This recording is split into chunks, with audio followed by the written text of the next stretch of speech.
Hello and welcome back to Beyond the Deals podcast. I'm your host, Gabrielle Simmons. Today I have with me Stephanie Walter with Erbe Wealth, right? And I'm going to ask you about the name of your company as well, but thank you for being here with me today. Thanks for having me. Of course, yes. Real quick, a sponsor shout out to Builders Outlet. Builders Outlet is your go-to for windows, cabinets, doors, and trim. You can check them out online at buildersoutletco.com or going to their physical location, which is here in Denver, Colorado, downtown by the Broncos Stadium.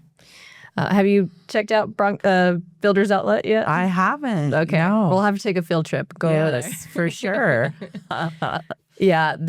So they're our supplier for, materials and all the fix and flippers that you work with. I'm sure could utilize. Yeah. And prices are better than Home Depot majority of the time. Oh, so. Good. Yeah. I'm not supposed to say Home Depot. Oh. Better than the big box stores. Right. Exactly. Right. But yeah, again, thank you for being here with me today. And we got connected through Facebook, right? Yep. Okay. Yep. I think I connected and just asked if, to learn more about the community. And it's been a good connection. I met a lot of people through this group and good. It's very good. Yeah. So, Stephanie, you're a lender, private money lender, right? For those who don't know what that means, explain to us what a private money lender is and how it's different from other types of lenders. Well, private money lending is kind of like the Wild West. I feel like there's so many different types of private money lenders. But what's different about us, I guess, is we're interested in growing with the partners who we work with. So basically, our terms and everything are pretty, nothing particularly special for the first couple deals. But then after that, the rates and terms get progressively better. Right. And we get to the point where we'll JV on different deals. Yeah. And that's a big deal. Yeah. That's something you guys offer. So like you mentioned, your terms, interest rate, and all of that aren't super different from like a hard money lender in the traditional sense. But folks who borrow from you guys get the opportunity to, after a couple transactions, right? A couple successful deals, get the opportunity for you guys to come in and be a partner, fund 100%, right? Of the purchase and renovation, and then take 50% is typically what you're looking for on the back end. Yep. Right? For equity. And, I mean, these can actually, there's situations where people maybe do a couple fix and flips and then maybe they want to get into multifamily, something much larger, where a JV situation would be incredibly helpful because we can bring a lot of capital to the transaction. So really those first two transactions, and then you've got the access to, pretty deep pockets and, money. Yeah. Money. How much money are you typically looking to lend? Let's say per month. I know you guys have a pretty deep pocket, as you say, for how much you can lend every month, right? Well, yeah, we started this in January. So, I mean, we're not quite on track for where I wanted to be, but I would say between 10 and 20 million a month. Amazing. Heck yeah. So what you're telling me is even though I'm not a flipper, I need to be doing some deals, right? So that we can establish that relationship. And because really, ultimately, I would love the opportunity to work together and do some multifamily. I'm new in that space, but I would love the opportunity to partner up with someone who also has the experience, right? So I can imagine that someone who partners with you guys gets a little bit of that too, if needed, right? Like some consulting that you can offer them. Yep. Not just lending. Yeah. I mean, one of the partners I work with is one of my investors in I have some multifamily projects in Florida, and he says I want to say 75. I don't want to insult him, but he's like a father figure to me, and he's one of the smartest investors I know. And so I just love, I just learning as much as I can from him, and he's open to doing that. So I'm going to be learning these next couple years on how to loan money in a efficient way. Yeah, and that is so priceless. Like, you cannot put a price on having a mentor like that and someone that's willing to pour into you and help you grow. Yeah, It's for sure. You have that. Yeah. Tell me a little bit about your company name, Erbe. Well, it's gone under a couple different. I started out raising money. That's sort of my niche in the capital or in the commercial space a few years ago, and I think I started raising in 2019. Okay. And so I started at Walter RE Investment Group because they're like, you need to come up with a business name. And I was like, I don't know, I'll just use my last name. Right. And then it was so long because I got the email with walterreinvestmentgroup.com. And I was like, this is way too long. So then I was thinking, my dad passed away about 20 years ago, and he was German. His father came straight over from Germany right before World War II. And I was like, well, let's look up different German words. Maybe I can find one. And I found one that is Erbe, ERBE, which it means legacy or heritage. And I love that. yeah. And I was like, this is kind of a legacy to my dad. And it's pretty much, I was raised with an entrepreneur. I was talking to someone the other day, and we were talking about what it means to be an entrepreneur. And years ago, when I was an insurance agent, I would have clients that would start businesses, and I'd ask, why in particular are you doing this business? And they'd be like, I just kind of want to make my own schedule and they'll work when I wanted to. And I was like, I always knew, right then, that business wasn't going to make it, because what people don't realize that aren't raised by an entrepreneur is you work twice as hard and you kind of love what you're doing, and that's why you work so much. Right. Yeah. Yeah. That's very key to understand about working for yourself, is that, yes, it comes with freedom. Typically, we don't experience that freedom until later, after we deal with working 60, 80, 100-hour weeks, you know, and then we can experience a little bit of freedom at some point, hopefully, if we make it there. Yeah. Yeah. But also picking your name is important too. Right. For your business. Like you said, if you have a super long name, it sounds good because it's in alignment with what you're doing. Walter RE Investments, right? That's what you're doing. But it's way too long. It doesn't make it easy for an email signature or even communicating with people about the name of your company. So I love that. I love that there's a story behind your new company name. And how do you say it? Erbe, ERBE. And I was in a class a couple months ago with a lady from Germany, and she's a real estate agent, and I was like, this is the name of my company, and I'm not going to say anything, but what do you think it means? And she said, yes, same. It means what I think it means, which is heritage and legacy. So that was pretty cool to hear it from someone from Germany. Yeah, I love that. My mom's German too, so I can appreciate that. Yeah.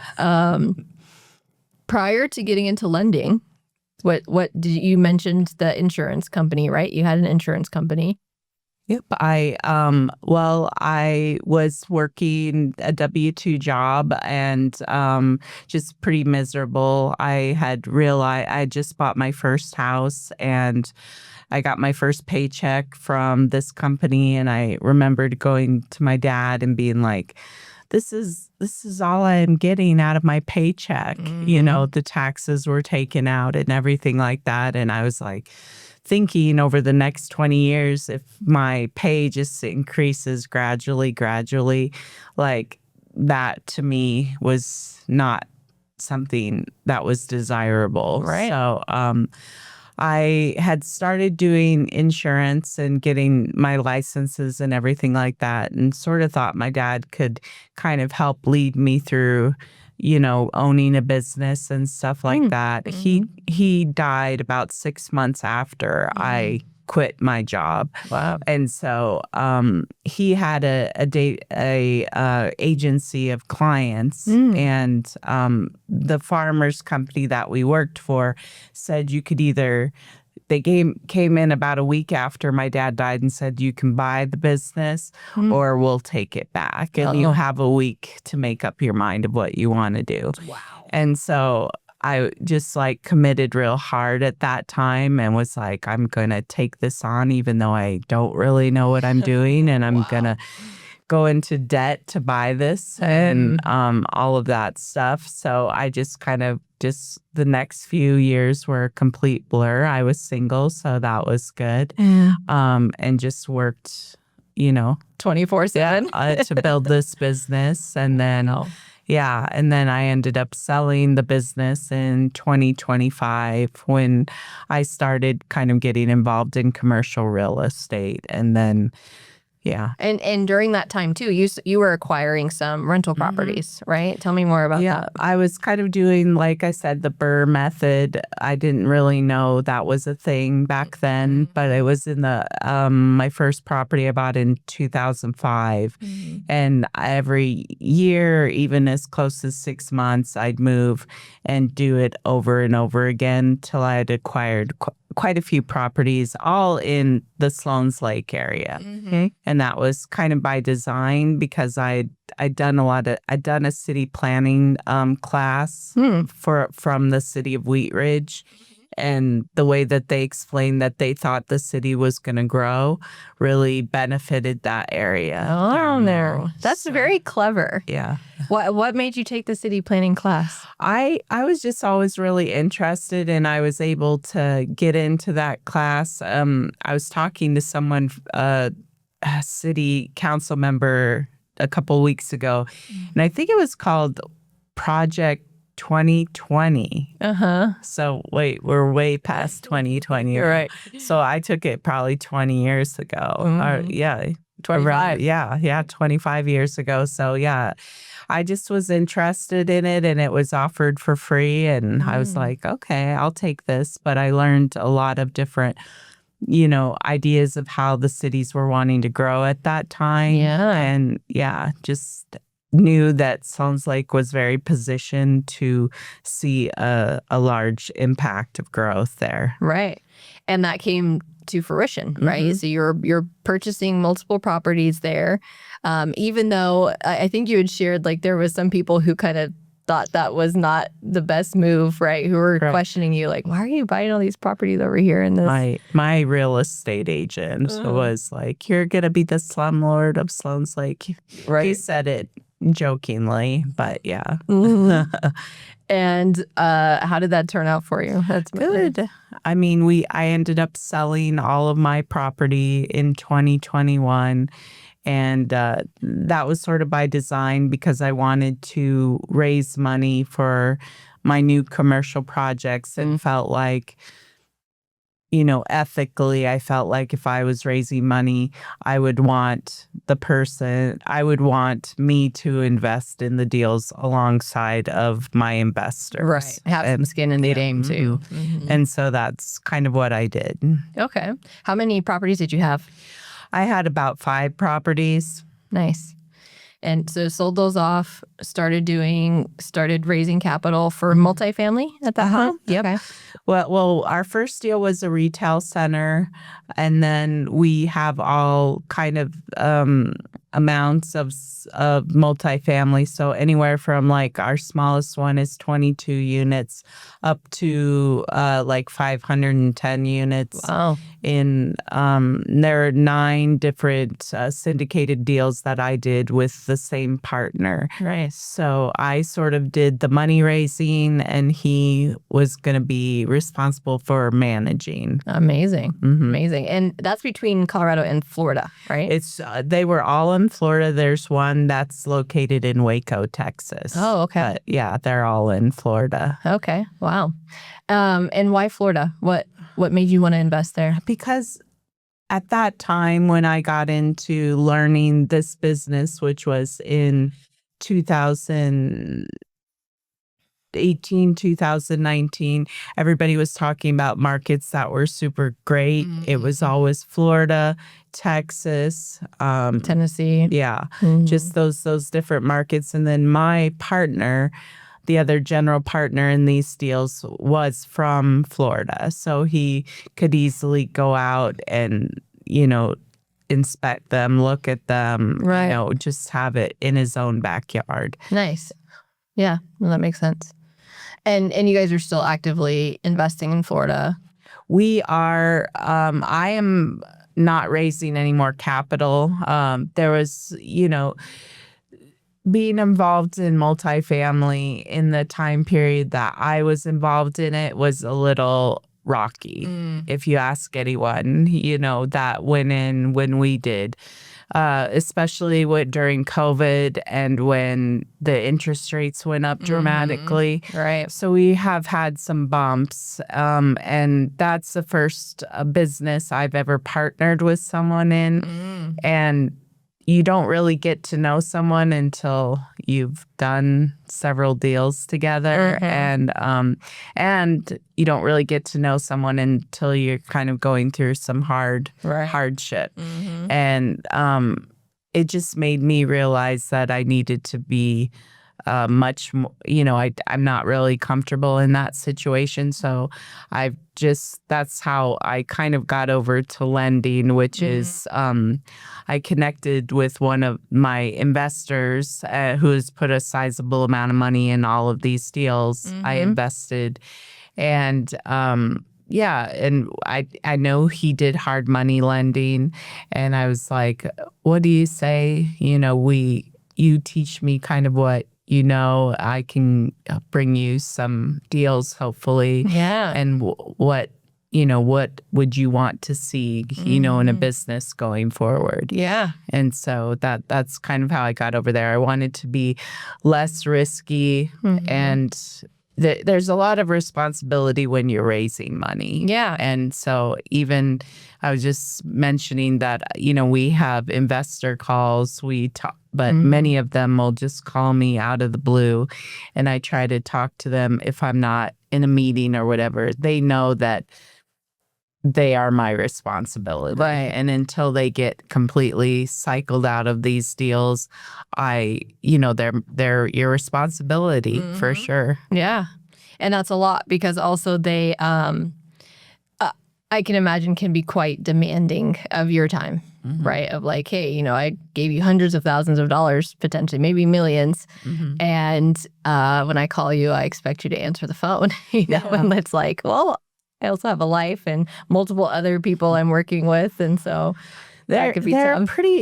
Most of the investors, I can say, became good friends. And actually very close to a lot of them, and kind of also older people that I've gained a lot of wisdom through. But yeah, there are always, like with my insurance agency, I think they say, it's 20% of the people that you hear from the majority of the time. The 80% are kind of your silent, people, but the 20% can be louder. Right. Yeah. Yeah, that makes sense. So you got out of the capital raising space, now strictly focused on lending.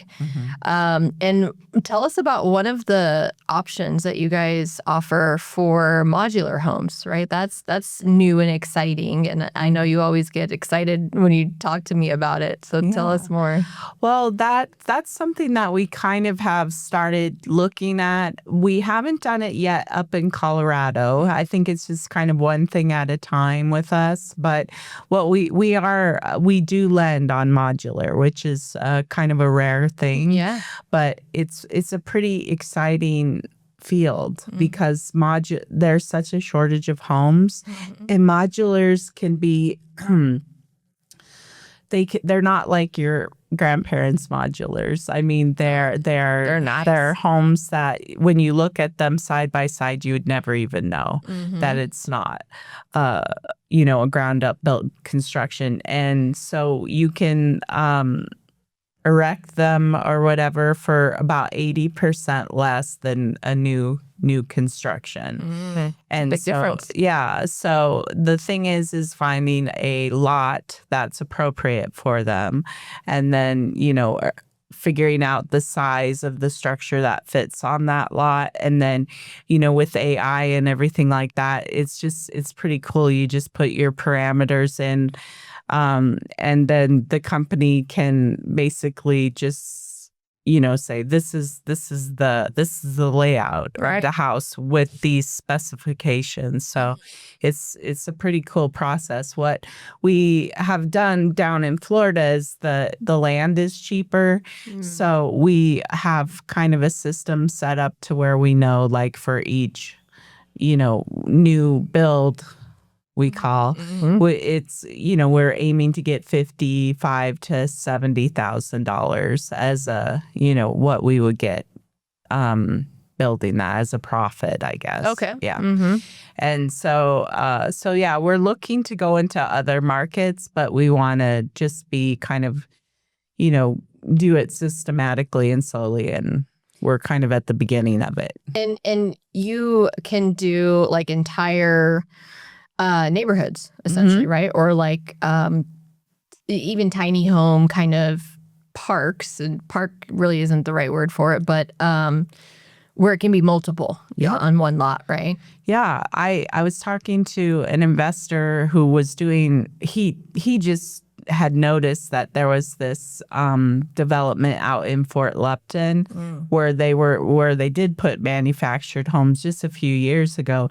And he said instead of selling the land, the guy was renting the land. So the people were buying the house, then renting the land. Just like a mobile home park where you would pay a lot rent. Yeah, which seemed kind of crazy to me, why someone would get into that. But yeah. But it still is probably more affordable, Yes, right? And that's the thing, especially in Colorado. Prices are so high. Living is not affordable for a lot of folks. And so this provides an affordable option with ownership and still the option to rent land that you don't own. Right. But then they own the modular itself? They own the home, but not the land. So is the home? But they could take the home with them. Okay. That's the key. Yeah, exactly. Oh, that's interesting. And so I know part of that like program that you've mentioned is like, let's say I come to you and I have land. Let's say I buy an acre in Denver, around $1 million, and I own it outright. I come to you and you can fund the development of these modular homes on my land, right? We fund the ground up construction, but what's cool is since you bought the land, instead of the down payment, you having a down payment of whatever the loan amount is, your $1 million is applied that you've already bought the land for, gets taken off of that amount. So you could probably do that without any money. Yeah, nothing out of pocket, other than the cost to purchase the land. Right.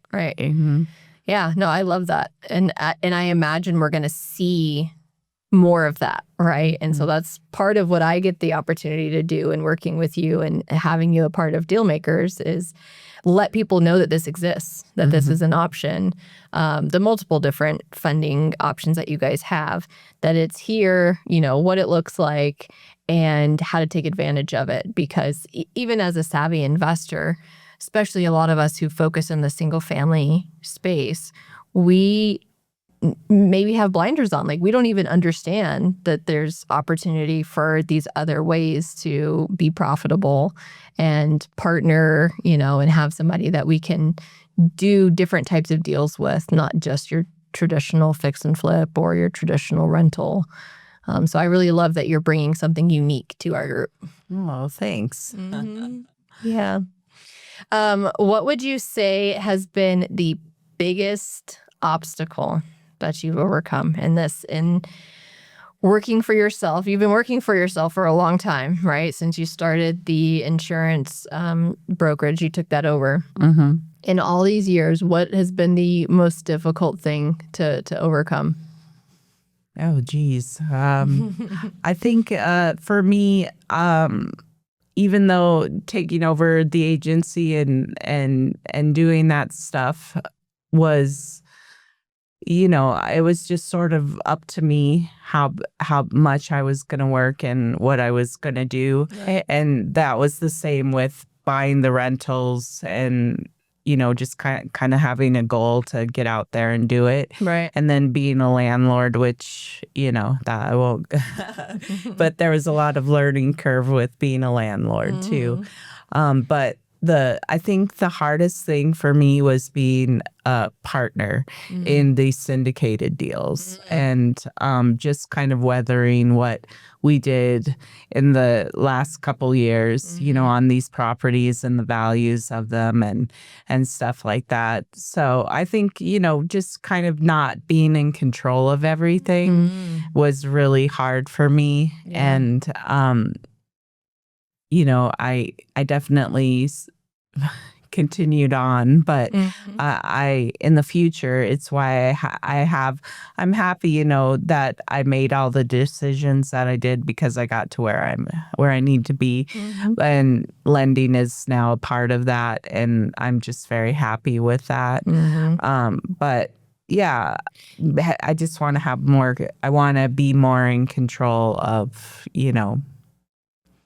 of the potential for the risk, right? Because that's ultimately what came into play. Like you guys, I imagine as smart investors, you guys started raising capital and investing into projects that, as far as we could tell, right, would perform well. And we have our analysis that we do for a reason.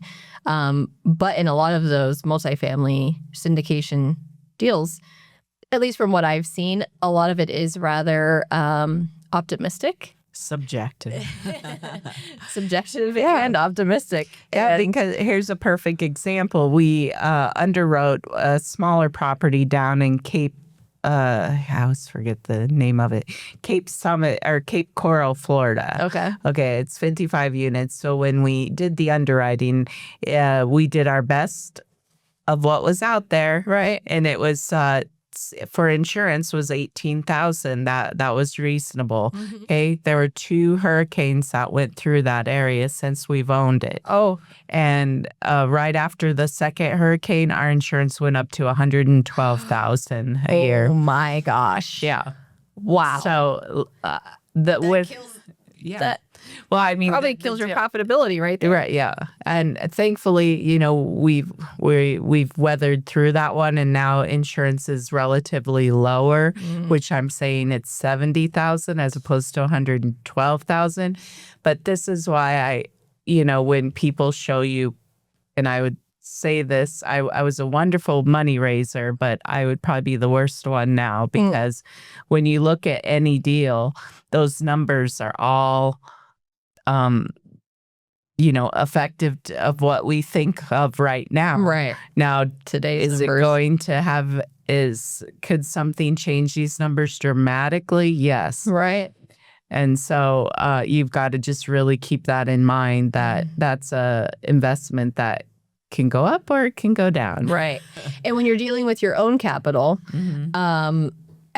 you can prepare for that in a sense of like, all right, well, worst case scenario, my insurance doubles, my property taxes quadruple, and I'm making $0 a month, or maybe I'm negative for a little bit. Okay, well, let me, make more money over here so I can cover that over there.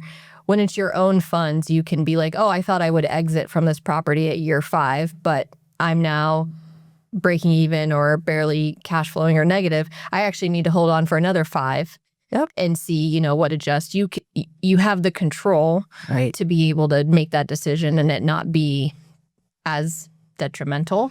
Yeah, there's a lot of people right now that are handing the keys back to the bank on properties. What I've heard in the industry, it's actually a really good time to buy in multifamily because of these distressed people. Right. But yeah. But then what happens in that case, right? Like if I go buy a distressed multifamily from a syndicated group, those investors who put the funds in to purchase it and they were promised a 5-year exit, we're at year 5, right? Like what happens then if I purchase it for less than what they were agreed? Then they all sign what's called a PPM if you're doing this appropriately and correctly.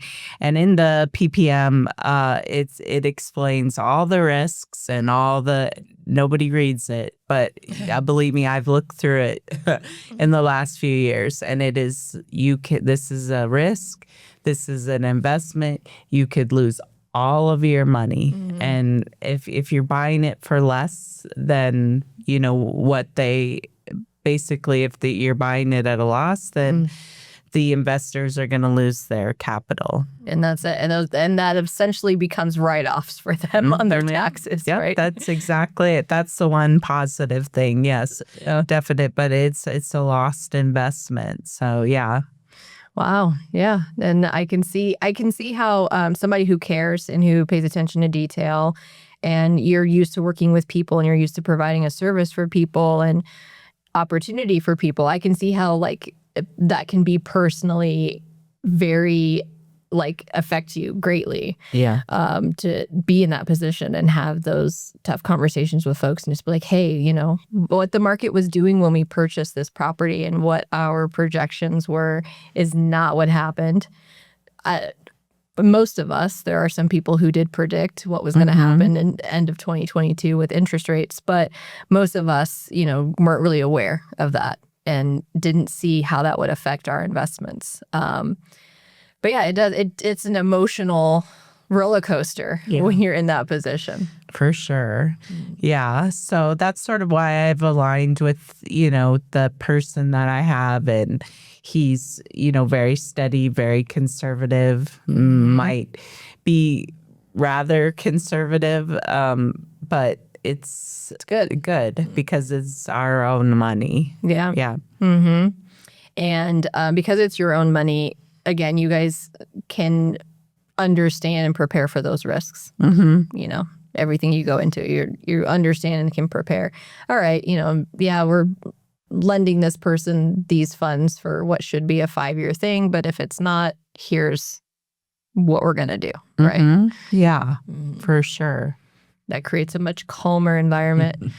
You're making me think a lot because we've been considering starting a fund and raising some capital and things because within the group there's a lot of folks who have capital and want to lend it, and they come to me and they're like, hey, Gabrielle, put this in a deal, make my money go to work for me, and that's great, but just understanding all of the pieces, I'm learning more and more every day, and it feels like it would make more sense to, I like the idea of having a fund because even doing it that way as opposed to like a syndication into a property, having a fund, even if it's not our own capital, it's still, I guess, a little bit less emotional because we can still safeguard it similarly. We can still safeguard it and say, yes, you're putting your money into this fund. It's not necessarily going into a project, a property. It's going to be allocated to multiple, and the terms are the same of like, hey, if it doesn't work out, here's what we do. You may not get your return at that time. You may not get a return at that high of a rate, but there'll be reasons why, and hold on. Kind of like playing the stock market to some degree, like hold on for dear life.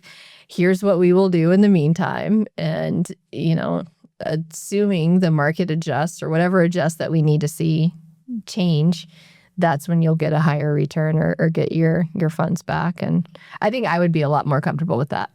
Yeah, for sure. I think, anytime you're handling other people's money, it gets, you get nervous because truly you can't. Like my dad always said, you'll always make money in real estate as long as you have basically not a finite time to sell the property. So that all applies to all the properties we have in Florida.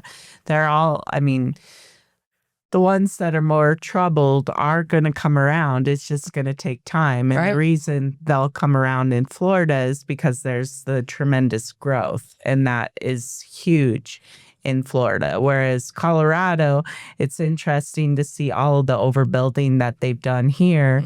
And we've seen that kind of firsthand in Florida, is they overbuilt in certain areas and it drove the rents lower. Right. Because you're right. So yeah, I'm very interested to see what Colorado has, what these kind of projects are going to do in Colorado, though I'm not invested in any of them, but it's clear that they've overbuilt and Colorado is no longer growing. So if it continues not to grow, that may be a very interesting scenario. Yeah, for sure. And speaking to dealing with other people's money, like a personal experience that I had borrowing some money for properties, and 2022 hits, right? I'm going through all these life changes and financial changes, and I look at everything and I'm like, oh crap, like I'm not going to be able to make, I mean, my monthly expenses were over 20 grand just in property payments between what I owned and controlled. I was doing a lot of arbitrage at the time too. And I'm like, oh crap, the deals that I was doing, these wholesale deals, was my everyday transactional money, if you will. Those dried up overnight because interest rates shot through the roof. So all of my investor buyers who were buying my fix and flip wholesale deals, they were like, I'm not buying crap. I don't care how good the deal is, because I have all these properties now that I can't sell because interest rates are too high. Now these retail buyers aren't buying. So that dried up all my transactional everyday money.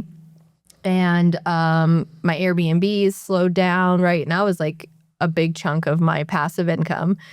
And yeah, again, like I'm just looking at it and I'm like, oh crap, like I'm not going to be able to make I have interest only payments to a private money lender on a few of these properties.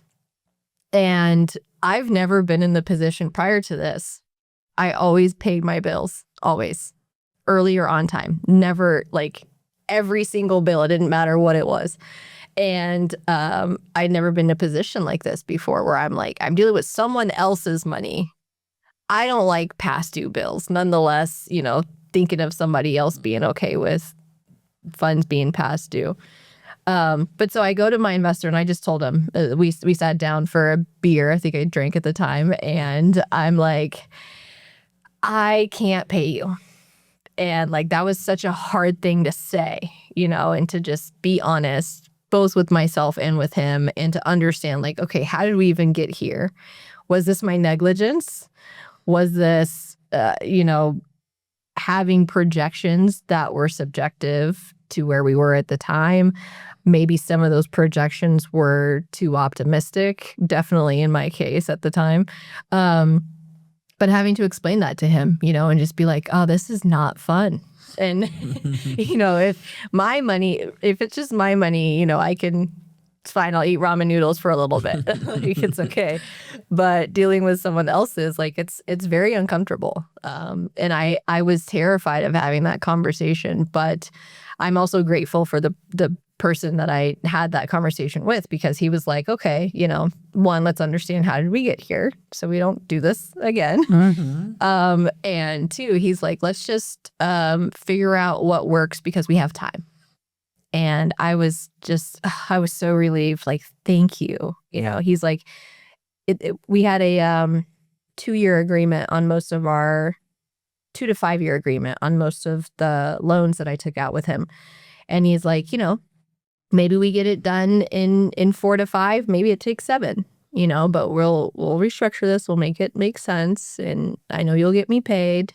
Nice. And yeah. And so I was so grateful to be dealing with someone who understood in that way. Yeah. That's huge. Yeah, for sure. But that's the real estate market, It is. Like, I deal with a lot of people that have been around a long time. And if you talk to anyone that's been in real estate for any number of years, they have seen something and they've seen it bad. Like, because of my location in '08, I wasn't really affected.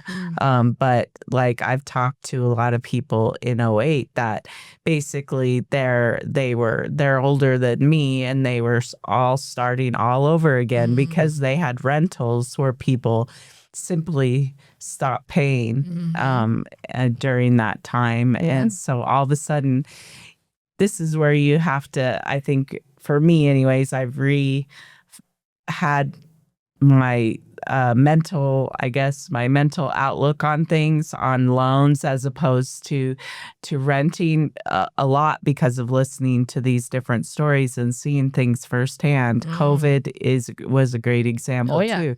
But I was told, and that's what I believed, was, okay, buy a rental every year or whatever. And then you wait and you be a landlord for 30 years. And then you get all this cash. But my outlook on that has changed a lot, just on, doing a lot of seller financing, screwing the being a landlord thing, just worrying about the cash flow, passive income. Right. And of course, it depends, like, where you're at, and financially where you're at too. And something that I want to mention is, like, I've seen that work well. What the example you gave of, like, buy a rental, and I've seen that work well for folks who are safeguarded by having a W-2, a well-paying W-2. If real estate or landlording is your full time, you're very exposed, But if you have a W-2, if you have something that is outside of real estate, if you have something that can be consistent income, even if your rental property experiences a COVID, where you can't kick non-paying tenants out, you are making enough money, or, have some savings and things put aside, but you have steady income that's not reliant on these rental properties to get you through that. And I think that's probably a mistake a lot of us make in owning real estate and landlording, is wanting to live off of the revenue that we make, and then seeing and not having enough reserves, and seeing just how quickly all that can come crashing down when things outside of our control happen. Yeah, just like the value of the properties, if it comes, like, I was always like, well, I've got all these rentals and my net worth is blah, blah, blah. But like, in a second, that something doesn't have anything to do with you, your net worth gets cut in half. And what good is it? Because you can't get into the liquidity because you maybe didn't even think about it. Right. So then you've got all this money, but you have no access to it. Right. So yeah. These are all things I've thought through pretty well now. But I'm sure I'm still going to miss something. Yeah. And the world will happen. Like, there are things that we can't predict probably that may happen. But that's what I love the most about real estate, I think, versus other. I've owned a trucking company and some other things. And I love real estate for what it teaches us.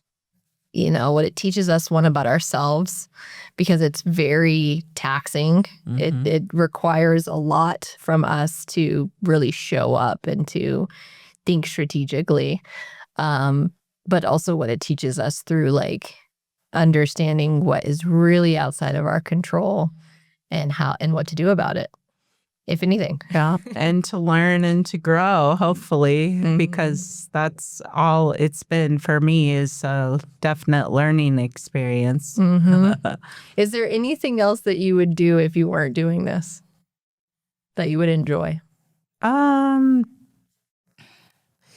I mean, I'm the same way. I've thought all of this through a lot. I always loved being a business owner and being an entrepreneur. I think I always come back to real estate in some form because I enjoy working. I enjoy with the challenge and the people that you meet. It's very collaborative, which I really love. Yeah. And I can't say that for many, other industries because I haven't really been in them. But yeah, no, I genuinely love real estate. So I can't imagine what else. I got my degree in biology and chemistry. Oh, wow.